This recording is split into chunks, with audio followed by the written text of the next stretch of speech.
You're listening to Civic Media.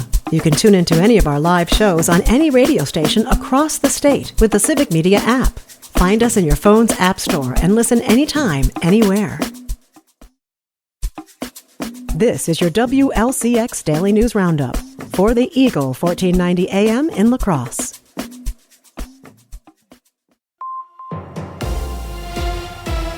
For 1490 WLCX, I'm Jimmy Kuska. Today is the first day of school for many districts as well as UW La Crosse. The Wisconsin Department of Transportation said to expect more traffic and delays in areas around schools, as well as to watch out for more pedestrians and bike riders in the morning and afternoon as students go to and from school. Additionally, motorists should watch for school buses and be prepared to stop if the bus begins flashing its lights. On flashing red lights, motorists are required by law to stop at least 20 feet away from a school bus. Wisconsin is making a push towards on-the-job apprenticeships. With more, here's Civic Media's Terry Barr. New opportunities are being created in fields from healthcare to aviation. And Wisconsin is leading the way in expanding apprenticeships to shape the future. Here's Amy Pahacek, the state's Workforce Development Secretary. Our apprentices are making a wage not only for their hands-on work experience while they're learning their craft or their trade, but also for their associated time in the classroom. So while they are studying and learning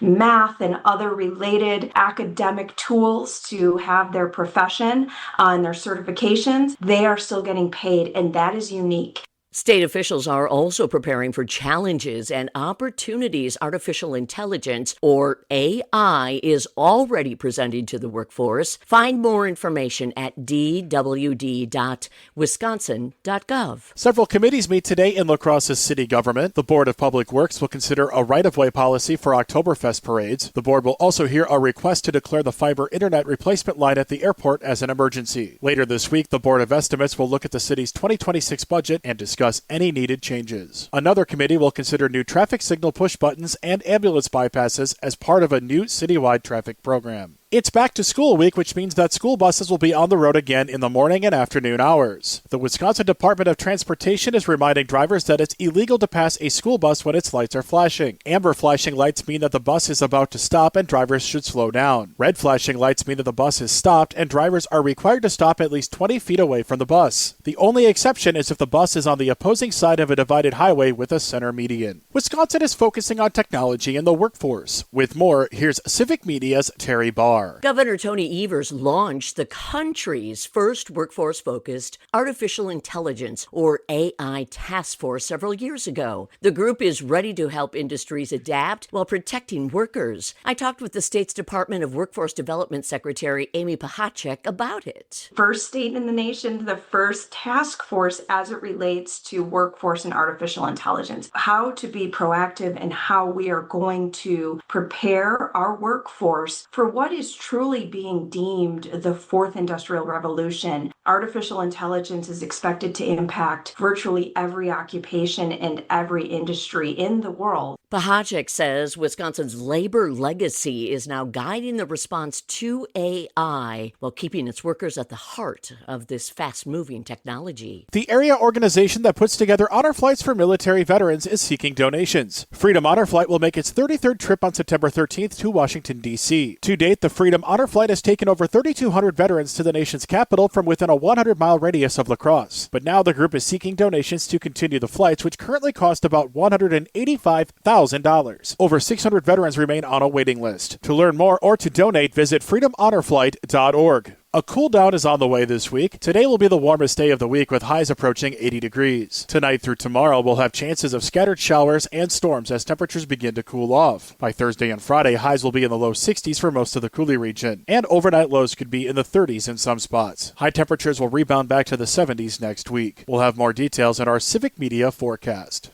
Download the free Civic Media app now at civicmedia.us/app. For 1490 WLCX, I'm Jimmy Kuska.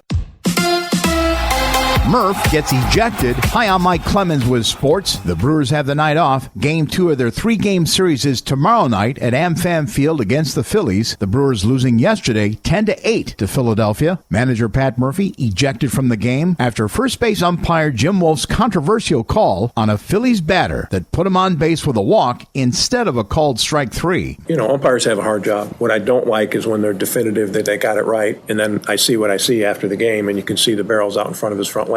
Tell me how the barrel can be in front of his front leg at any moment and it not be a swing. An MRI for Brewers pitcher Shelby Miller, who says he felt something pop in his elbow. He exited the game in the 8th inning. NFL, Packers holding practice, and newly acquired Micah Parsons there, wearing his number 1 jersey. Just kind of like relentless when he's rushing. Crazy good first step, just good lateral movement. He's just like a freak athlete.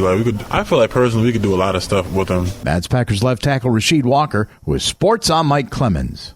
On your entertainment beat, I'm Conrad Krieger. New names join the cast of Star Wars Starfighter just before production begins. New cast includes Amy Adams and 14-year-old actor Flynn Gray. Star Wars Starfighter is a standalone film not connected to previous Star Wars movies, but according to The Hollywood Reporter, there is of course Star Wars timeline that must be followed. And the Starfighter takes place approximately 5 years after the events of 2019 Star Wars The Rise of Skywalker. The film will be directed by Sean Levy and stars Ryan Gosling. The film is supposed to be released sometime in 2027. The Smashing Machine is a smash hit, according to Rotten Tomatoes, with a 93% critics rating. Dwayne Johnson takes a serious turn as UFC fighter Mark Kerr, which had its world premiere Monday at the Venice Film Festival. According to IndieWire, The Rock said that The Smashing Machine wouldn't have happened without his best friend, Emily Blunt. From the beginning, from the time we worked on Jungle Cruise, together she really encouraged and believed in me. The Smashing Machine opens in theaters October 3rd. The Labor Day box office was a little different than last week's, with Weapons reclaiming its number 1 spot after K-pop Demon Hunter took it over. Weapons with $12.8 million over the 4-day holiday. So far, the horror film has earned $135 million domestically and $235 million globally.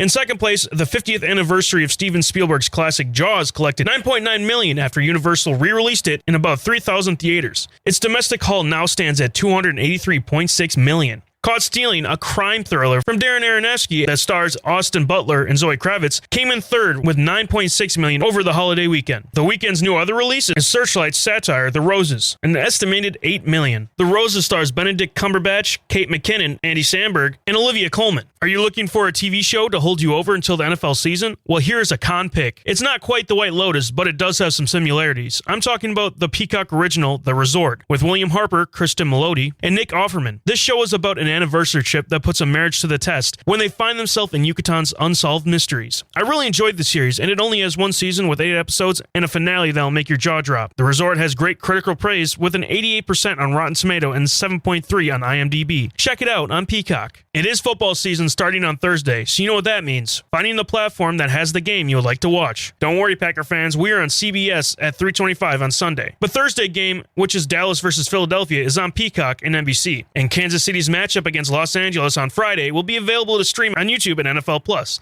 If you want to see where the rest of the games are, go to ESPN. For more showbiz fun, tune into Nightlight with Pete Schwaba, weeknights from 6 to 8 p.m. on the Civic Media Radio Network. Mostly sunny today. We'll get to around 78 for a high this afternoon. Tonight, scattered showers and thunderstorms likely will drop into the upper 50s for a low. Tomorrow, scattered thunderstorms and quite a bit cooler with a high of only 66.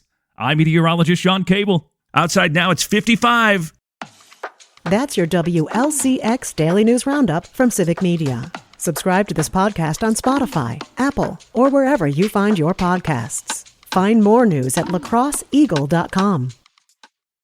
The national news cycle never stops, but it can be hard to find news about your local community. Civic Media is dedicated to providing quality local and state news coverage across Wisconsin. With the Civic Media app, you can get notifications about local stories that matter to you and your community. Find the free Civic Media app in your phone's app store and choose notifications from the menu to tell us what kind of news you want to hear about.